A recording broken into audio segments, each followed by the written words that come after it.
Olá pessoal, mais uma vez, Biologia, aula 2, Enem, preparatório Enem.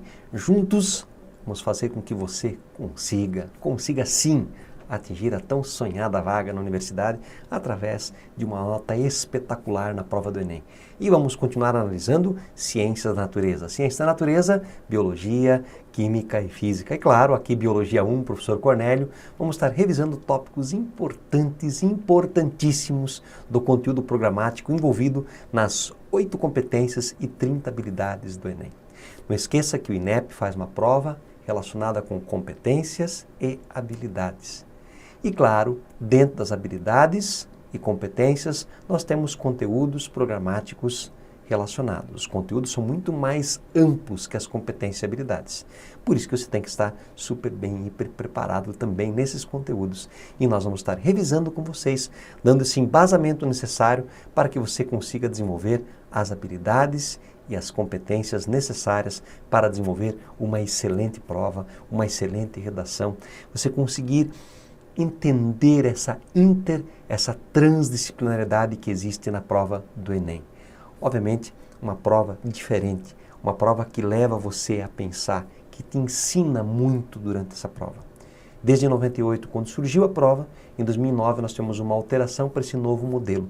Não sabemos das novas alterações, mas é uma prova que de 2009 para cá, ela tem uma qualidade muito grande, com questões realmente que levam o estudante a pensar. Portanto, tudo que você tiver de conhecimento prévio vai contar. Tudo que você puder aprender agrega para o Enem, em todas as áreas. Portanto, estude, leia, seja bastante participativo nas nossas aulas e você vai com certeza fazer a diferença. Hoje, nós queremos dar continuidade falando um pouquinho sobre biologia e a parte bioquímica da biologia. Na aula anterior, nós caracterizamos para você os seres vivos e falamos que um ser vivo tem que ter uma composição química. Esse foi o nosso primeiro tópico da aula. E nós vamos falar hoje exatamente dessa composição química. Acompanhe comigo. Nós vamos analisar, portanto, aspectos bem relevantes da composição química dos seres vivos. Na aula de hoje, nós vamos focar basicamente a parte inorgânica e um pouquinho da parte orgânica. Nós vamos começar falando da parte inorgânica, formada basicamente por essa molécula fenomenal e maravilhosa que é a água, e vamos falar também dos sais minerais. Então, a parte inorgânica dos seres vivos, água e sais minerais. Obviamente que a água é a porção mais abundante em qualquer organismo vivo. E para que serve essa água? E o que caracteriza essa molécula de água? A água, primeiramente, essa molécula maravilhosa, formada por 2 moléculas de hidrogênio associado a uma molécula de oxigênio. Então nós temos uma molécula mais ou menos assim. Nós falamos aqui que existe polaridade. Então nós temos o oxigênio com 2 cargas negativas, o hidrogênio cada um com sua carga positiva. Então a água é uma molécula polar. Existe aqui um ângulo formado, esse ângulo formado aqui de 104 graus. Então existe uma polaridade. E tem uma regra na química que diz que uma substância polar, ela dissolve outra substância polar.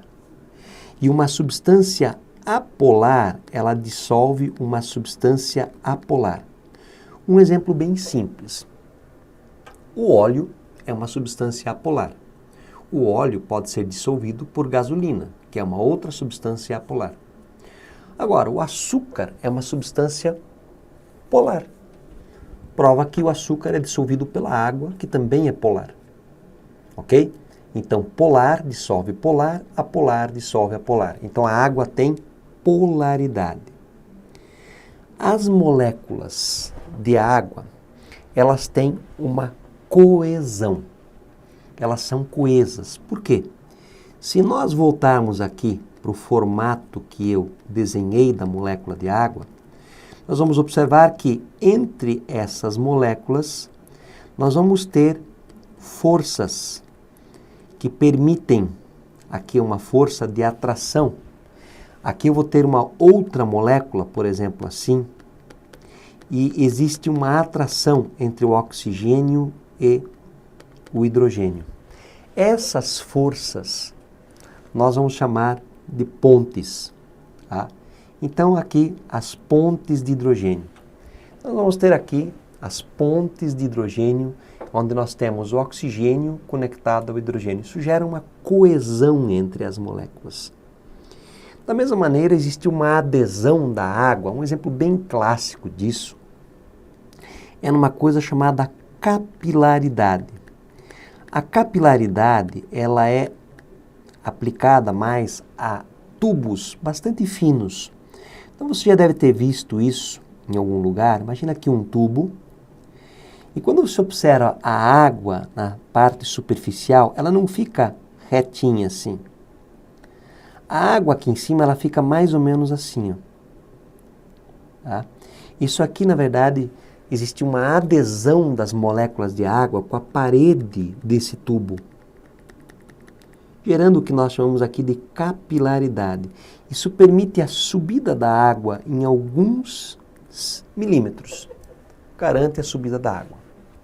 Outra coisa também que a água tem de propriedade é a tensão superficial. Eu creio que você já viu aquela imagem característica de um mosquito pousado sobre a água.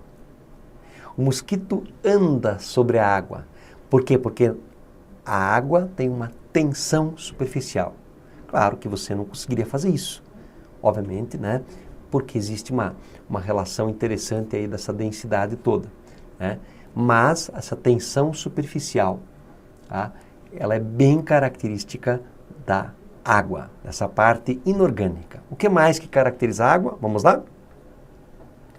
A água tem um calor específico. O que é um calor específico? É a quantidade de caloria necessária para elevar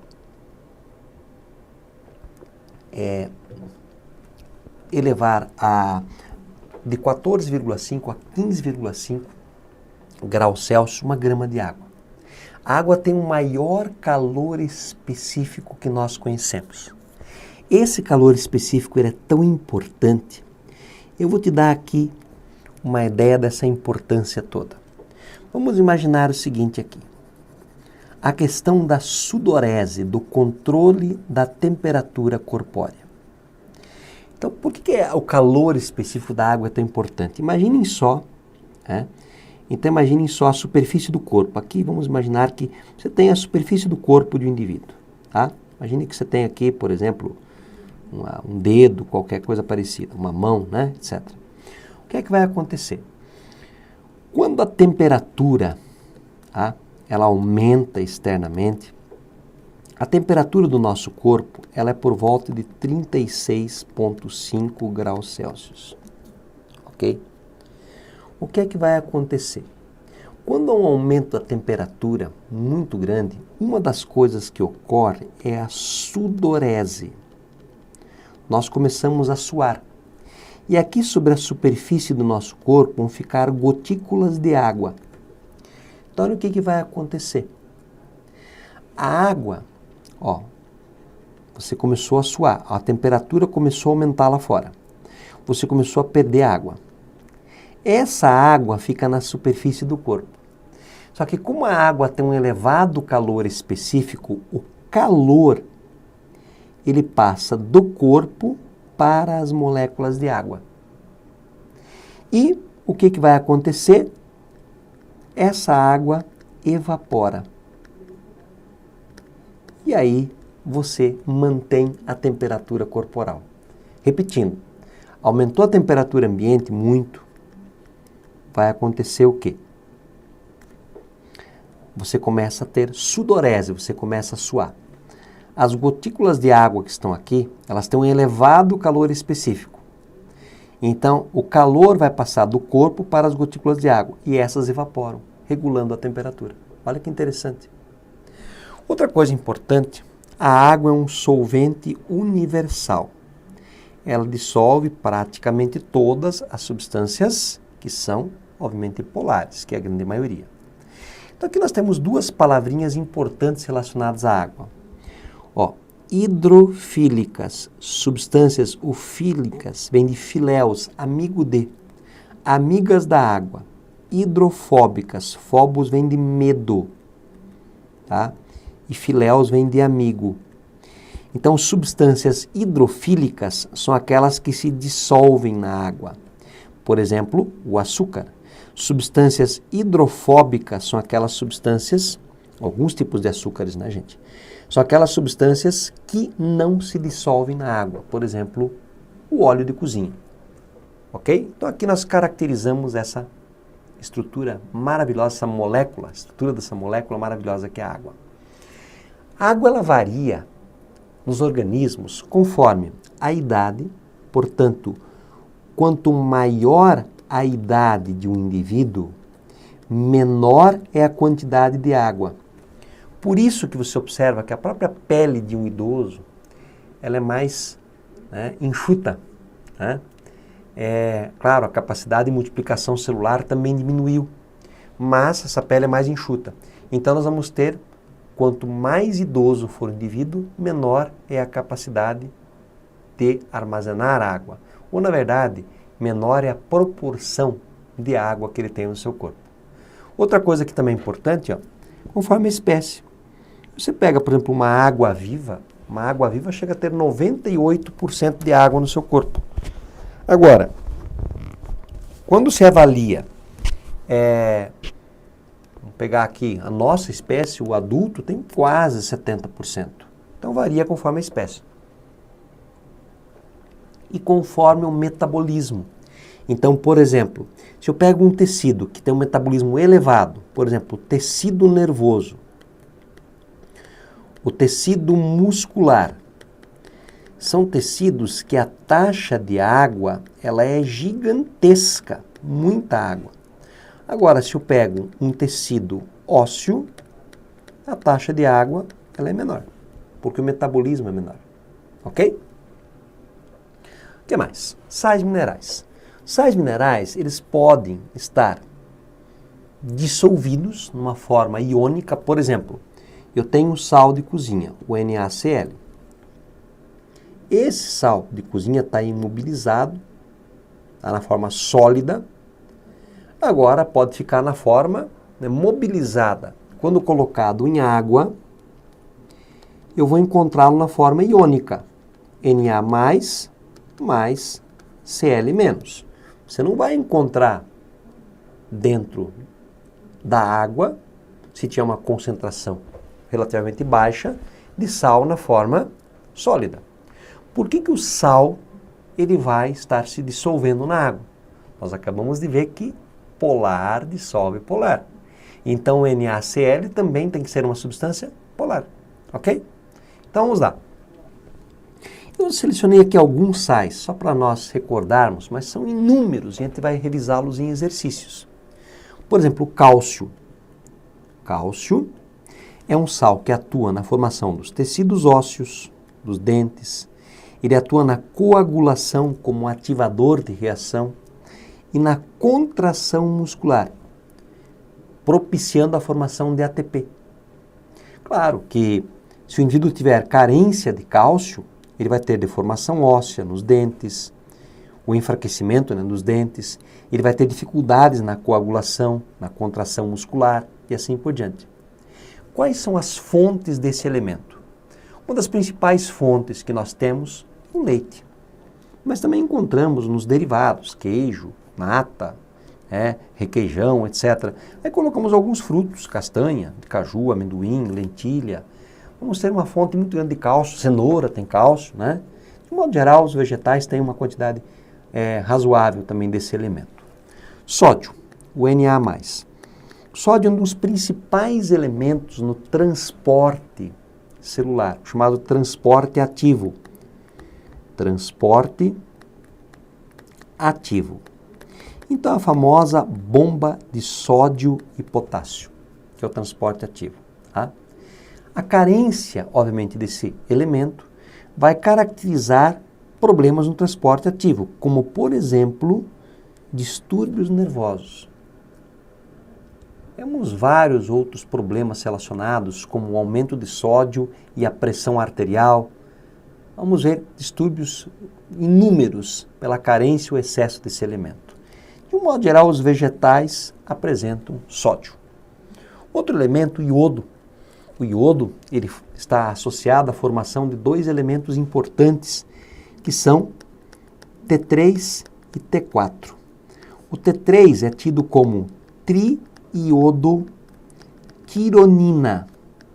É um hormônio tireoidiano, da nossa tireoide, uma glândula que está nessa região, na base aqui do pescoço, que está relacionada ao controle de todo o nosso metabolismo. Metabolismo, você já sabe o que é. É o conjunto de todas as reações que visam a produção e o gasto de energia. Então o T3 está relacionado a isso. E o T4 também. O T4 chama-se tetraiodotironina ou tiroxina. O iodo, um elemento que nós necessitamos em pequena quantidade, mas fundamental. Ele é encontrado em todos os frutos do mar e também em vegetais escuros. Um exemplo clássico, o agrião, a alcachofra e etc. E a carência pode gerar uma doença chamada hipotireoidismo congênito. Outro elemento importante, o ferro.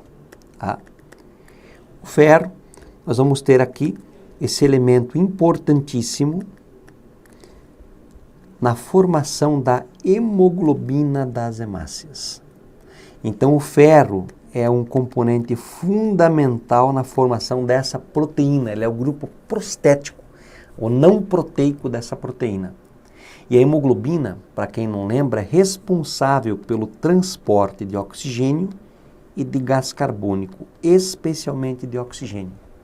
Por isso que a falta de ferro pode reduzir a quantidade de hemoglobinas e gerar um tipo de anemia, que é ferrosa ou férrica. É por falta de ferro. Por isso que é interessante aí tomar uma medicação à base de ferro para suprir essa carência desse elemento e não ter esse tipo de anemia. Vamos encontrar em carnes, especialmente fígado, carnes de um modo geral, leite e muitos vegetais também apresentam ferro, especialmente os vegetais mais escuros, ok? Agora vamos recordar um pouquinho das porções orgânicas. Primeira porção orgânica que eu quero comentar hoje, os carboidratos.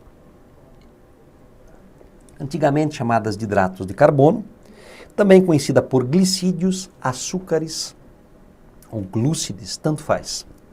Eles são formados essencialmente por carbono e hidrogênio. Por isso que eram conhecidos por hidratos de carbono. Temos várias funções associadas. A principal função de um carboidrato é energética. Temos também a função estrutural. Por exemplo, carboidratos que formam um arcabouço, como exemplo clássico, a celulose, a quitina. Temos carboidratos de reserva, como o amido, como o glicogênio.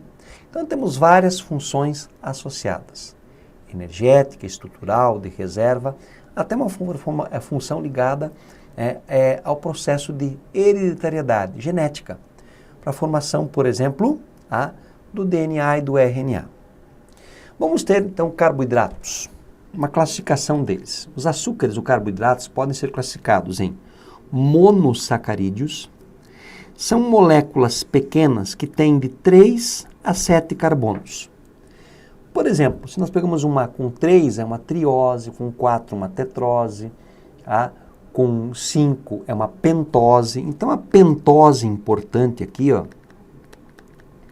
uma pentose importante é a ribose. A ribose que ajuda a formar o RNA. Outra pentose importante é a desoxirribose. A desoxirribose que é a formadora do DNA. Ok? Agora, nós vamos ter aqui hexoses importantes com 6 carbonos. Hexoses importantes com 6 carbonos, a principal é a glicose. A glicose, a frutose, a galactose, são monossacarídeos com 6 carbonos. Oligosacarídeos. Oligosacarídeos têm poucos mono unido. Ou seja, o mono, uma moléculazinha aqui. Essa molécula tem de 3 a 7 carbonos. Oligosacarídeos têm de 2 a 6 monos. Então, aqui eu tenho um mono, por exemplo. Tá? Eu vou ter nos oligosacarídeos, um exemplo clássico aqui, ó, seriam os disacarídeos, que tem 2 monos. Um exemplo clássico é a sacarose. A sacarose que é formada por glicose mais frutose. É o famoso açúcar branco. Outro exemplo clássico é a maltose. Então, a maltose, ela é formada por glicose mais glicose. Então, nós vamos ter aqui, né, uma série de oligosacarídeos. E os polissacarídeos têm centenas ou milhares de mono. Então, vamos ter muitos monos unidos. Tá? Um exemplo clássico de um polissacarídeo de reserva vegetal é o amido. De estrutura vegetal é a celulose. E de reserva animal é o glicogênio. Temos ainda a quitina. A quitina ela pode ser encontrada tanto em fungos quanto também em animais. Ok? Então temos aí a principal classificação dos carboidratos. Ok?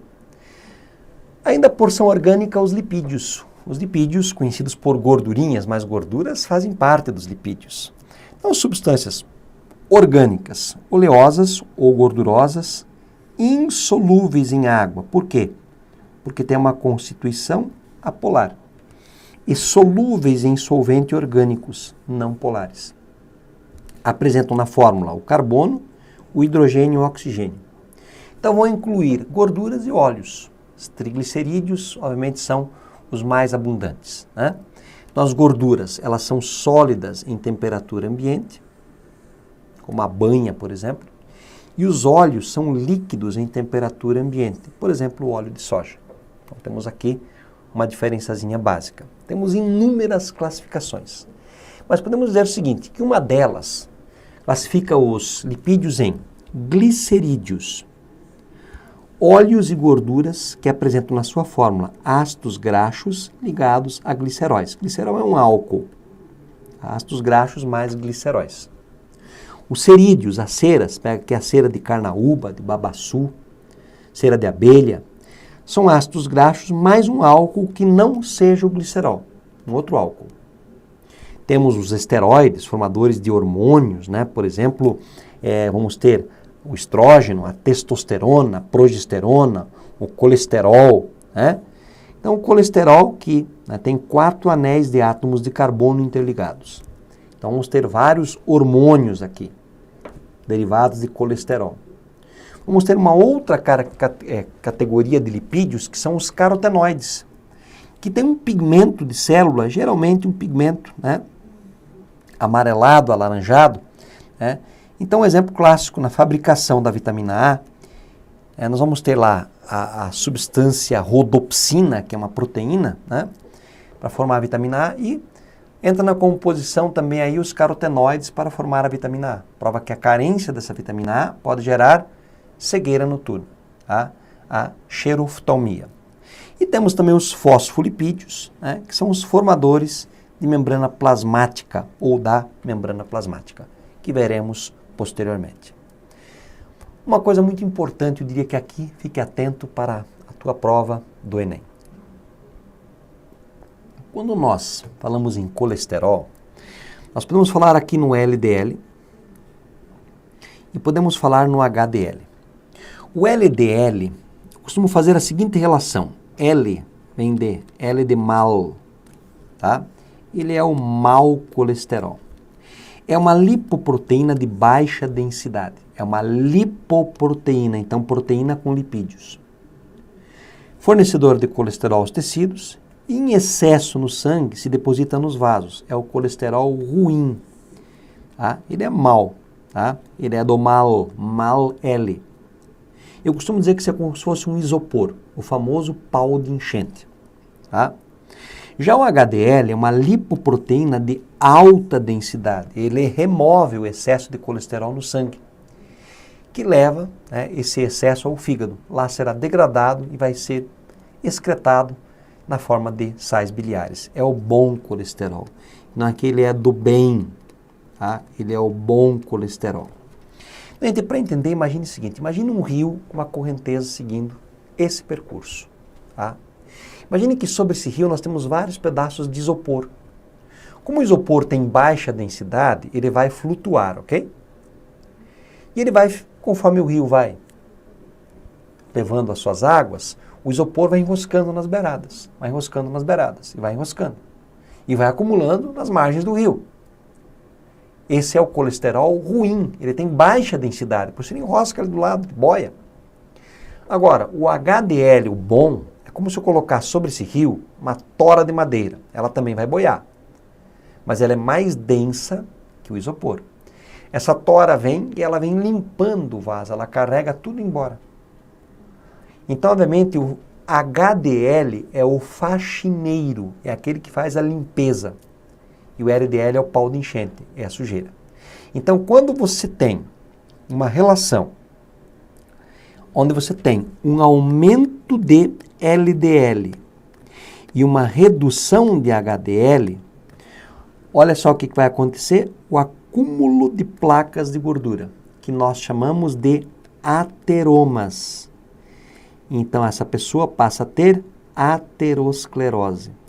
E pode chegar num estado tão avançado que pode praticamente entupir o vaso e levar a pessoa a ter um infarto do miocárdio e até pode ser levada a óbito. Ok? Então, uma aplicação interessante aí. Tá? Vamos agora analisar uma questãozinha do Enem 2015 PPL, Pessoas Privadas de Liberdade, aplicada para o sistema prisional brasileiro. Durante a aula, um professor apresentou uma pesquisa nacional que mostrava que o consumo de sódio, ó, o sódio aqui, pelos adolescentes brasileiros é superior ao determinado pela Organização Mundial de Saúde. O professor então destacou que este hábito deve ser evitado. A doença associada a este hábito é, imaginem aqui um vaso sanguíneo.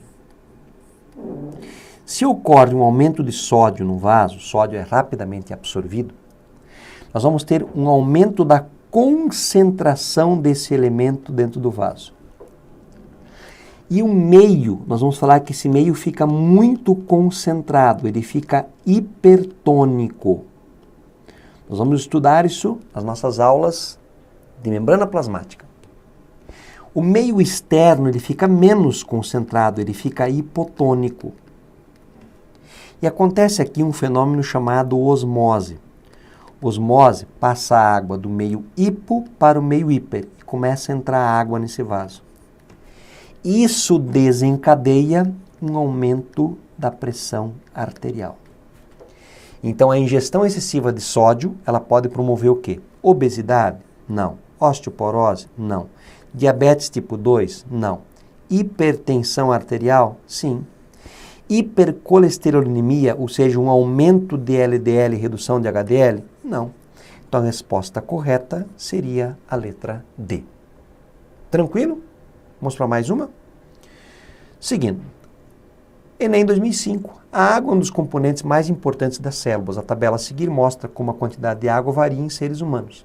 Dependendo do tipo de célula, em média, a água corresponde a 70% da composição química de um indivíduo normal. Vamos lá. Então, nós temos o tecido nervoso, 85%, o tecido nervoso substância cinzenta, a branca, 70%, medula óssea, 75%, tecido conjuntivo, 60%, tecido adiposo, 15%, hemácias, 65% e o osso, sem medula, 20%. Durante uma biópsia, foi isolada uma amostra de tecido para análise em laboratório, enquanto intacta essa amostra pesava 200 miligramas. Após secagem em estufa, quando se retirou toda a água do tecido, a amostra passou a pesar 80 miligramas. Baseado na tabela, pode-se afirmar que essa é uma amostra de... Olhem só, ela tinha inicialmente 200 miligramas. Tá? E quando se retirou a água, ela passou a ter 80 miligramas. Então, quantas miligramas de água nós temos? Obviamente, 120 miligramas, ok? 120 miligramas é de água. Então, para descobrir a proporção de água, eu pego o que eu extraí sobre o todo. Então, a água sobre o todo. Qual que é o todo? 200. Se você dividir 120 por 200, você vai ter 0,6, ou seja, 60%. Aí você volta para a tabela e verifica qual tecido tem 60% de água. Tecido conjuntivo. Então, qual é a resposta? Tecido conjuntivo, letra D. Pessoal, bons estudos a todos e até o nosso próximo encontro. Um grande abraço.